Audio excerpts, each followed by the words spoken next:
Hello दोस्तों, कैसे हैं आप सब। स्वागत है आप सभी का कॉमिक वर्ल्ड चैनल पर। तो चलिए दोस्तों, शुरू करते हैं राज कॉमिक्स में डोगा का कॉमिक विशेषांक अदरक के पंजे, जो कि निशाने पे डोगा का अगला भाग है।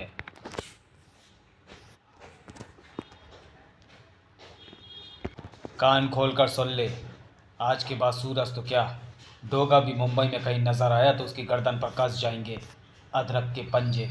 संजय गुप्ता की पेशकश। परिकल्पना विवेक मोहन, लेखक तरुण कुमार भाई, चित्रांकन मनु सुलेख एवं रंग सुनील पांडे, संपादक मनीष गुप्ता।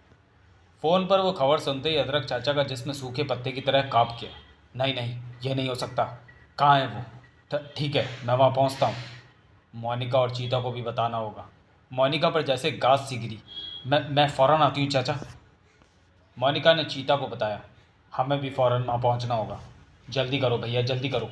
और फिर ये सब कैसे हुआ चाचा? कहाँ है सूर्य? फिर वो रहा भागा। मुझसे आशीर्वाद लेने आया था, पर मेरा आशीर्वाद उसकी रक्षा ना कर सका। ऐसा ना कहें अदरक चाचा, जो सांसें बच गई हैं शायद वो आपके आशीर्वाद से ही बची हैं। डॉक्टर जेतली की देखरेख में था इंस्पेक्टर सूर्य। सिर पर गहरी चोट लगने से अभी तक कोमा में है। कब तक इस स्थिति में रहेगा कहना मुश्किल है। होश में तो आ जाएगा ना? नहीं कह सकते। ये उसने अच्छा नहीं किया। ये उम्मीद नहीं थी मुझे सूरज से। सूरज? हाँ सूरज। अपने स्वार्थ की खातिर उसने। उफ। चाचा, ये आप क्या कह रहे हैं? सूरज कहाँ है? इस संबंध में विस्तार से जानने के लिए पढ़े निशाने पर डोगा, जो आपको डोगा की प्लेलिस्ट में मिल जाएगी। अदरक चाचा के जबड़े तेजी से भिसते जा रहे थे। इस सवाल का जवाब तो मुझे भी चाहिए, क्योंकि जब तक सूरज मेरे सामने नहीं आ जाता तब तक मुझे मेरे प्रश्नों का उत्तर भी उससे नहीं मिल सकता। दिल से मैंने डोगा को कभी पसंद नहीं किया। आज तक चुप इसलिए था क्योंकि जानता था कि डोगा कभी किसी निर्दोष की जान नहीं लेगा। लेकिन अगर ये सच है तो चीता की आंखों में एक भाव आ रहा था तो दूसरा जा रहा था। इधर पुलिस हेडक्वार्टर में भी सरगर्मी थी। अपने नकली डोका बनकर रेड अलर्ट करने की घोषणा की खबर उसने मुझे ऐन वक्त पर ही दी थी। मैंने उसे ऐसा करने से रोका भी था, पर वो ज़िद्दी था, नहीं माना। उसकी यह हालत उसकी यह हरकत उसकी जान पर बन गई। लेकिन मुझे हैरानी इस बात की है कि सूर्य पुलिस के हाथों इस हालत में नहीं पहुंचा, जबकि यह रेड अलर्ट पुलिस के लिए था।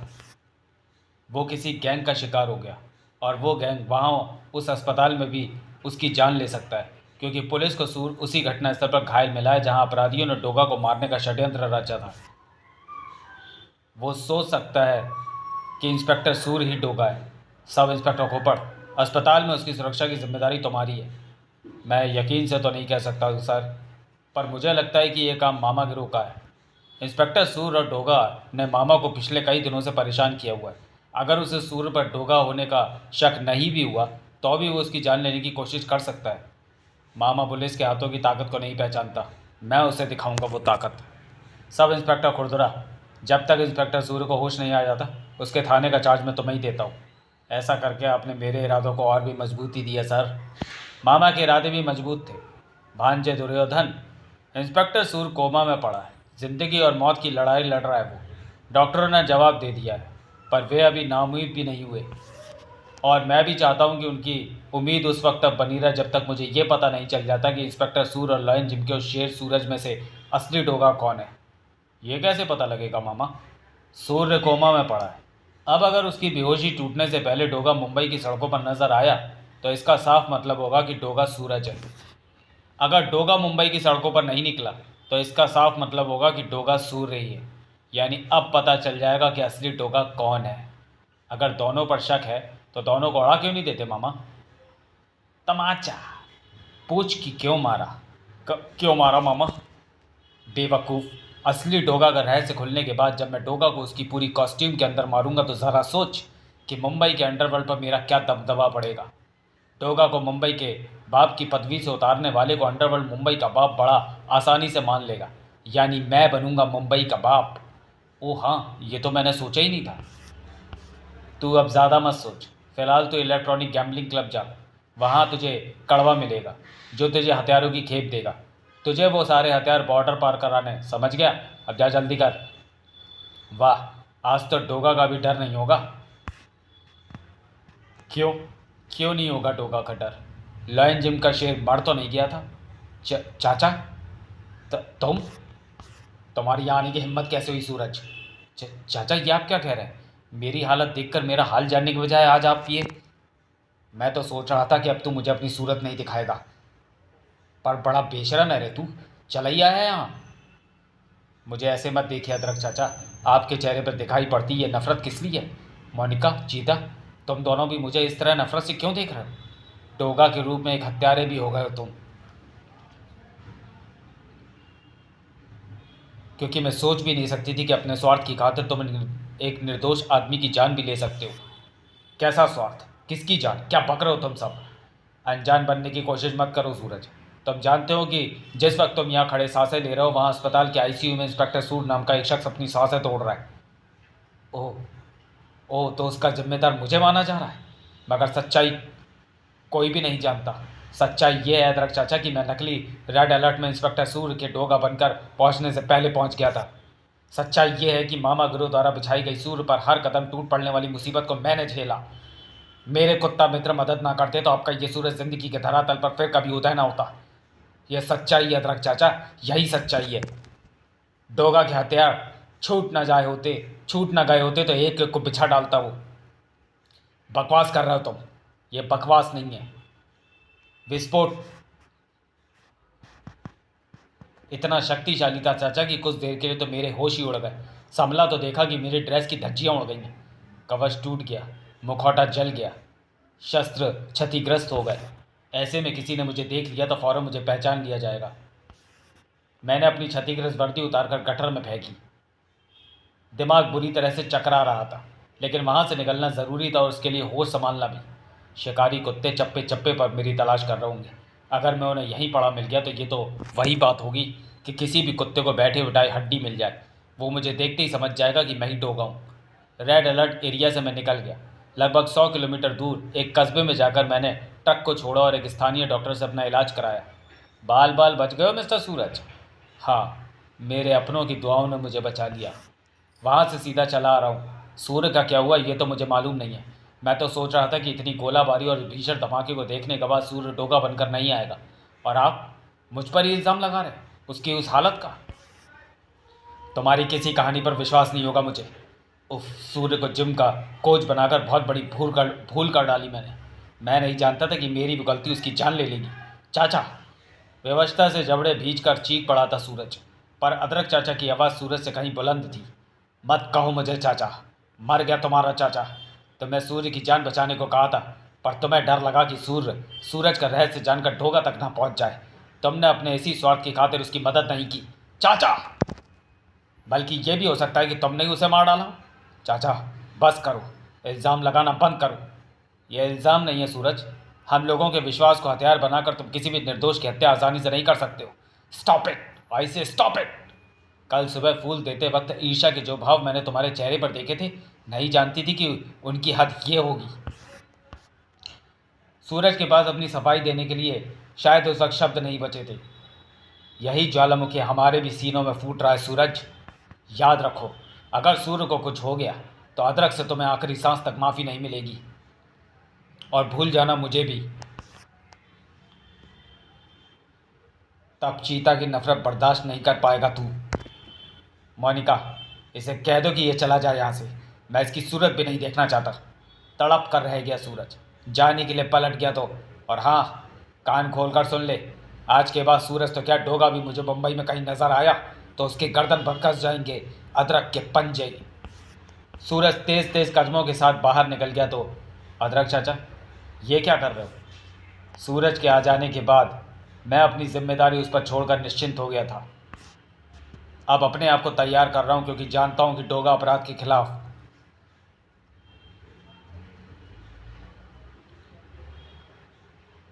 सड़कों पर ज़रूर उतरेगा। डोगा के खिलाफ खुद को तैयार करना होगा मुझे। उसका रास्ता जो रोक रहा है मुझे, अपने बाजुओं में वो ताकत दोबारा भरनी होगी मुझे, जो विश्वास के रूप में मैंने सूरज को सौंप दी थी। हमें खुद से अलग मत समझो चाचा। डोगा से आपसी आपकी इस जंग में हम भी आपके साथ हैं। अपराध की जंग से लड़ाई सूरज भी नहीं छोड़ सकता था। यह अच्छा नहीं किया चाचा, यह अच्छा नहीं किया। जो गुनाह मैंने किया ही नहीं उसकी सज़ा दे दी। अरे कम से कम सूर्य के होश में आने का ही इंतज़ार किया होता, सच्चाई अपने आप ही सामने आ जाती। मुझे चोट लगे तो दर्द नहीं होता, सब सह जाता हूँ, लेकिन चाचा की नफ़रत के घाव, मोनिका के इल्ज़ामों के घाव, इनका दर्द मैं नहीं सह सकता। नहीं, तुम भी मेरा ये दर्द नहीं बांट सकते, अलसी बुल्ली। अलसी और बुल्ली डोगा के खास प्रशिक्षित कुत्ते हैं, और जब भी ऐसा कोई दर्द सूरज के सीने में मचलता है तो शामत अपराधियों की आती है। इस सारे फसाद की जड़ मामा है। मामा के हमले में ही सूर्य घायल हुआ है, क्योंकि पुलिस तो डोगा के नाम के रेड अलर्ट के बाद सड़कों पर नज़र ही नहीं आ रही थी। ऐसे ही अब मामा भी नज़र नहीं आएगा जब डोगा उसके खिलाफ सड़क पर उतरेगा, और सूरज को डोगा बनाएगी ये वर्दी जिसे मैंने आपात समय के लिए यहाँ छिपा रखा था। मेरी अपनी वर्दी तो इस विस्फोट में क्षतिग्रस्त हो चुकी है, अब इसे पहनकर मैं बनूंगा डोगा। अब कमी है तो सिर्फ हथियारों की। कू कू। ओह, ये कमी भी पूरी हो गई। अलसी बुल्ली हथियारों की टोले लेकर आए हैं। वुफ, मुझे बताओ तुमने हथियार कहाँ रखे हैं? Woof woof. ओह, ये तो दुर्योधन है, मामा का आदमी। ट्रक में हथियार लेकर कहाँ जा रहा है? वुफ। मगर अब ये हथियार मेरे काम आएंगे। Woof woof. अलसी बुल्ली, जाओ पीछा करो उसका, रोको उसे। Woof woof. मैं तुम्हारे पीछे पहुंचता हूँ। तुम्हारे पीछे तो मैं हूँ डोगा। ठाक। उफ। डोगा ने सिर उठाया। आप, मैंने तुझे कहा था ना कि अगर आज के बाद डोगा मुंबई की सड़कों पर दिखाई पड़ा तो उसकी गर्दन पर कस जाएंगे अदरक के पंजे। आप। उफ था। नहीं, मैं तुझे डोगा बनकर सड़कों पर निर्दोष लोगों का खून बहाने देने की इजाज़त नहीं दूंगा। ता। उस ट्रक में दुर्योधन है चाचा, मामा का भांजा दुर्योधन। वो अपराधी है, हथियार लेकर जा रहा है आज। ठाक। अगर वो अपराधी है तो उसे रोकने वाला तू भी कम अपराधी नहीं। अपराधी को रोकेगी सिर्फ पुलिस। पुलिस नहीं रोक पाएगी तो तू भी नहीं रोकेगा। मुझे अब सड़क पर डोगा का साया तक नज़र नहीं आना चाहिए। अगर नज़र आएगा तो इतना अंधेरा कर दूंगा कि साया उस अंधेरे में खोकर रह जाएगा। चटाक। मुझे जाने दो चाचा, मेरे रास्ते में भावनाओं की दीवार खड़ी मत करो। अगर दुर्योधन उन हथियारों को निकाल ले गया तो उनका प्रयोग कई निर्दोष लोगों की जान लेने में करेगा, और फिर आप बेवजह मुझे रोक रहे हैं। मैं एक बार फिर कहता हूं कि मैंने सूर्य पर हाथ नहीं उठाया। उसकी हालत के लिए आप मुझे दोषी मत समझें। सारे हालात चीख चीख कर तुझे ही दोषी साबित कर रहे हैं। तू ही उसकी इस हालत का जिम्मेदार है डोगा, सिर्फ तू। चाचा, मेरे सब्र का इम्तहान मत लीजिए। तो क्या करेगा? मुझ पर हाथ उठाएगा? उठा, हत्यारा तो बन ही चुका है तू। कर डाल रिश्तों का भी खून। आप पर हाथ उठाने से पहले तो मैं इन्हें काट कर फेंक दूंगा चाचा। अगर मैंने वही किया होता जो आप कह रहे हैं तो मैं वाकई मुंबई तो क्या ये दुनिया ही छोड़कर चला जाता, लेकिन गलतफहमी की दीवार गिराए बिना नहीं जा सकता, इल्ज़ामों का कलंक लेकर नहीं जा सकता। मुंबई छोड़ दूंगा, आप जो कहेंगे करूंगा, लेकिन अपने आप को निर्दोष साबित करने के बाद। था। चीता, रोको उसे। और तब तक अपराध को किसी भी कीमत पर सर नहीं उठाने दूंगा। ताक। मुंबई की गलियां अब तुम्हारे लिए तंग हो चुकी हैं डोगा, ये तो मैं भागने के लिए रास्ता नहीं देंगी। चीता, तुम। उफ। बरसों की मोहब्बत को नफरत के वार से चकनाचूर करने आ गए तुम भी चीता, और एक ऐसे इंसान के लिए जो तुम्हारा कुछ भी नहीं लगता। ठाक। लगते तो तुम भी मेरे कुछ नहीं थे, लगती तो मोनिका भी मेरी कुछ नहीं थी। ता। वो लोग तुम्हारे क्या लगते थे जिनके लिए तुम डोगा बन गए? कुछ भी नहीं। था। अदरक चाचा तुम्हारे क्या लगते थे? ये कोई और नहीं, इंसानियत का रिश्ता है, एक दूसरे के दर्द और एहसास का रिश्ता है जिसे शायद तुम भूल रहे हो। तुमने याद रखा तो सिर्फ सूरज से डोगा का रिश्ता। सूरज से डोगा का ये रिश्ता ना टूट जाए, यही डर सताता रहा तुम्हें। तुमने स्वार्थ का यही रिश्ता रखा और इसलिए खून कर दिया सूर्य का, उसे आखिरी सांसें गिनने पर मजबूर कर दिया तुमने। था। नहीं नहीं, ये झूठ है। आज कह लो चीता, क्योंकि आज मेरे पास साबित करने और सच कहने के लिए कुछ भी नहीं है।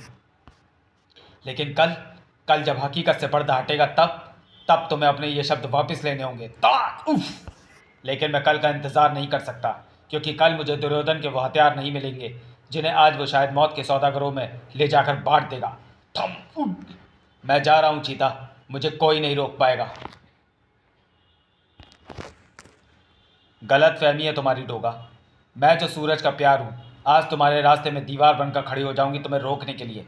मोनिका, तुम?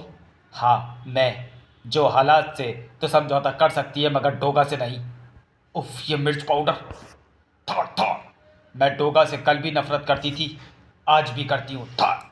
और कल भी करती रहूंगी। सिर्फ इस उम्मीद से डोगा को बर्दाश्त कर रही थी कि कभी तो हमारा कानून सशक्त होगा, व्यवस्था मजबूत होगी, कभी तो घुटने टेकेगा डोगा, कभी तो हथियार डाल देगा वो।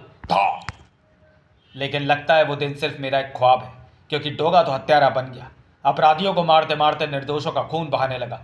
नहीं, ये बिल्कुल बर्दाश्त नहीं करूंगी मैं। कान खोलकर सुन लो डोगा, ये बर्दाश्त नहीं करेगी मोनिका। हमें इसे इसकी सही जगह पर पहुंचाना है मोनिका। चकराया सा डोगा गटर के फर्श से अटकराया। सब पर आए हो गए, गलत फहमी का जंग लग गया इनकी खोपड़ियों में। थोड़ा बाज की तरह उस पर झपट पड़ने वाले हाथ अदरक चाचा के थे। अब डोगा, तुम यहां से अब कहीं नहीं जाओगे। मोनिका और चीता भी वहां आ पहुंचे थे। चीता, मोनिका, अब ये यहाँ से निकलने ना पाए। अगर अब ये निकल गया तो शायद हम इसे रोक नहीं पाएंगे। बेड़िया नहीं तोड़ पाएगा ये यहाँ से कहीं नहीं जाएगा चाचा। जब तक सूर्य होश में आकर सच्चाई बयान नहीं कर देता ये यहीं रहेगा। और अगर खुदा ना करे उसे कुछ हो गया तो डोगा को भी इन्हीं अंधेरों में गर्क होना पड़ेगा।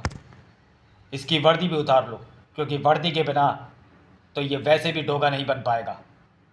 तब तक सूरज अपने चकराते दिमाग को दुरुस्त कर चुका था। यह अन्याय है चाचा, जैसा कि बिना साक्ष्य के किसी निर्दोष को फांसी पर चढ़ा देना। कानून भी ये कहता है कि 100 मुजरिम भले ही बच जाएं पर किसी निर्दोष को सज़ा नहीं मिलनी चाहिए। लेकिन तुमने जो किया, तुम्हारा बेगुनाह हमारी हमदर्दी तक के काबिल नहीं। नहीं, रुक जाओ, मैं कहता हूँ रुक जाओ, वरना जितनी देर मैं कैद रहूँगा उस बीच होने वाली हर निर्दोष हत्या का इल्ज़ाम तुम तीनों पर होगा। सूरज चीखता रहा। उसकी चीखें गटर की दीवारों से टकरा टकरा कर दम तोड़ती रहीं। डोगा की नामौजूदगी ने दुर्योधन के हौसलों को बुलंदी दे रखी थी। नहीं आया, डोगा नहीं आया और ना ही आएगा। हथियार आराम से बॉर्डर पहुंच जाएंगे। लेकिन ये क्या, वुफ, ये कुत्ते रास्ता रोक कर क्यों खड़े हैं? ट्रक रोकना पड़ा दुर्योधन को। इन पर गोली चला दे सुल्तान, ताकि ये सड़क छोड़ दे। मैं इन्हें दुनिया ही छोड़वा दूंगा। लेकिन ये दुनिया कौन छोड़ेगा, इसका फैसला शायद अलसी बुलसी के पंजों में था। ये सब तो हमारी तरफ भागे आ रहे हैं। गोली चला सुल्तान, जल्दी चला। सुल्तान को गोली चलाने का अवसर नहीं मिला।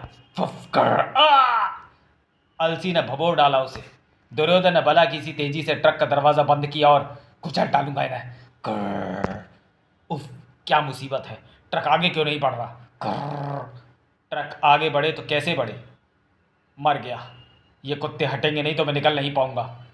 ट्रक आगे नहीं बढ़ रहा। गन भी नीचे सड़क पर जा गिरी है। मामा को फ़ोन लगाऊं? मामा सुनकर सकपका गया। ये मुंबई के कुत्ते इतने समझदार कब से हो गए?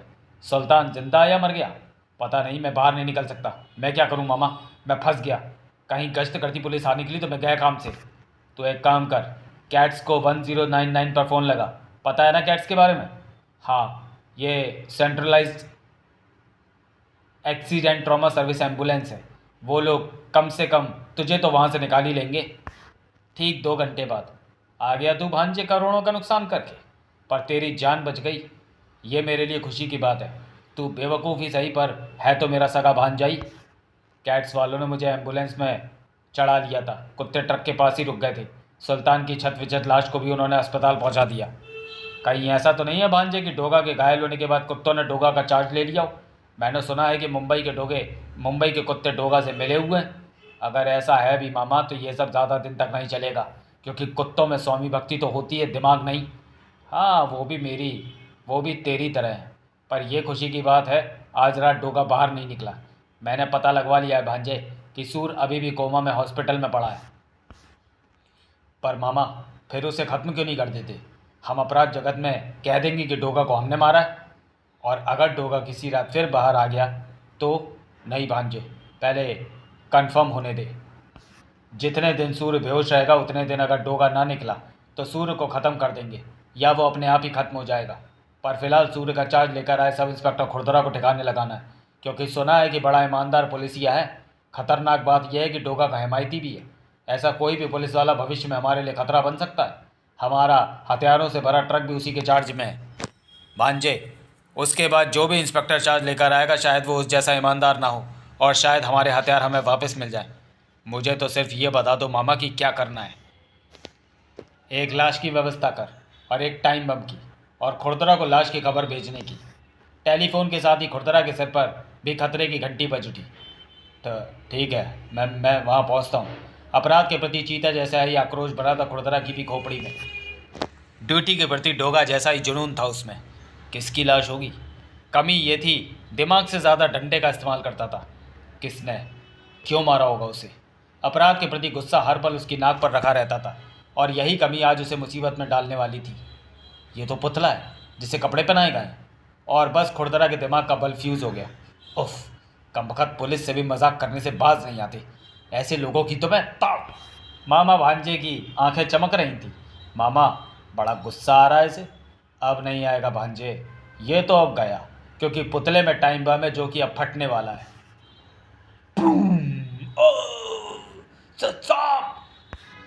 चल भांजे, ये कांटा भी निकल गया। राघव, जल्दी कर, डाल इन्हें जीप में। उसी शाम, सूरज, खाना लाया हूँ मैं तुम्हारे लिए। खाने के बदले जहर ला दो मुझे। और ये तुम्हारी सूरत को क्या हुआ? ऐसा लग रहा है जैसे कोई मर गया हो तुम्हारा। कहीं मेरी इस हालत पर तो तरस नहीं आ रहा तुम्हें? नहीं सूरज, मेरे चेहरे पर जो शोक है वो मेरे एक अजीज सब इंस्पेक्टर खुरदरा के लिए है, जो सूर्य का चार्ज लेकर आया था। खुरदरा? क्या हुआ उसे? किसी ने उसे बम से उड़ा दिया है। सूर्य की तरह वो भी जिंदगी और मौत की लड़ाई कर रहा है। ये इसलिए हुआ चीता क्योंकि वो सूर्य का चार्ज लेकर आया था, ईमानदार था। उससे सबसे ज़्यादा खतरा मामा गैंग को ही हो सकता था। मैं कहता हूँ मुझे खोल दो चीता, मामा की गर्दन नापने दो मुझे। मैं यहाँ तुम्हें खाना देने आया हूँ, और चूंकि तुम खुद नहीं खा सकते इसलिए मुंह खोलो ताकि मैं तुम्हें खिला सकूँ। खाऊंगा तो सही चीता, पर मामा की बोटियाँ पीऊँगा तो सिर्फ उसका खून। तुम्हारी मर्जी, मुझे खोल दो चीता, क्योंकि मामा भी हकीकत जानता है। मैं उसे ले जाकर तुम्हारे सामने डाल दूंगा और उसकी जुबान खुलवाऊंगा। चीता, रुक जाओ चीता, चीता, चीता। मगर चीता नहीं रुका, गंभीर था वो। गुपचुप सूर्य की टो लेने पहुंचे मामा भांजा खुश थे। आज सूर्य की बेहोशी का दूसरा दिन था। रात शुरू हो चुकी है और हम जानते हैं कि डोगा आज भी नहीं निकलेगा। लेकिन अगर ऐसे ही चलता रहा तो थोड़े दिनों में हमारा भी निकलना मुश्किल हो जाएगा। क्या बक रहा है भांजे? और नहीं तो क्या, अब तक हमारा करोड़ों का माल पकड़ा जा चुका है। हमारी साख अंडरवर्ल्ड में गिर रही है मामा। धंधा चौपट हो रहा है। ये तो उससे किसने कहा कि धंधा चौपट हो रहा है? हमारे काम में बाजी कभी पुलिस के हाथ लगती है, कभी हमारे हज़ार धंधे। एक से नुकसान होता है तो दूसरे से फ़ायदा भी होता है, इसलिए हमें कभी नुकसान नहीं होता, समझा? जैसे इस वक्त हमें इलेक्ट्रॉनिक गैम्बलिंग के धंधे में ज़बरदस्त फ़ायदा हो रहा है। हाँ मामा, ये इलेक्ट्रॉनिक गैम्बलिंग का कॉन्सेप्ट अभी तक मेरी समझ में नहीं आया। ये बातें तुझे कड़वा समझाएगा। क्यों रे कड़वा, धंधा कैसा चल रहा है? बहुत अच्छा मामा, तुम्हारे दिमाग की दाद देनी पड़ेगी। इस तरह लोगों को जुआ खिलाने में कोई खतरा नहीं है। दरअसल शहर भर में तेज़ी से खुल रहे साइबर कैफ़े और वीडियो पार्लर ही हमारी सफलता की चाबी है, जो इंटरनेट के ज़रिए हमारे इस कॉल सेंटर से जुड़े हैं। यहाँ हम लॉटरी की तरह 1 से 0 तक कोई भी नंबर निकालते हैं। बस इन्हीं नंबरों पर दांव लगते हैं। फिर हमारे आदमी हारने वाले नंबरों पर दांव लगाने वालों के रुपयों का कलेक्शन शुरू करते हैं, और जीत वाले किसी भी एक नंबर के विजेताओं को उनका पैसा पहुंचाते हैं। बस इतनी सी बात है। तो चलिए दोस्तों, वीडियो को यहीं समाप्त करते हैं और मिलते हैं अदरक के पंजे के दूसरे और अंतिम भाग में अगले वीडियो में। तब तक के लिए धन्यवाद।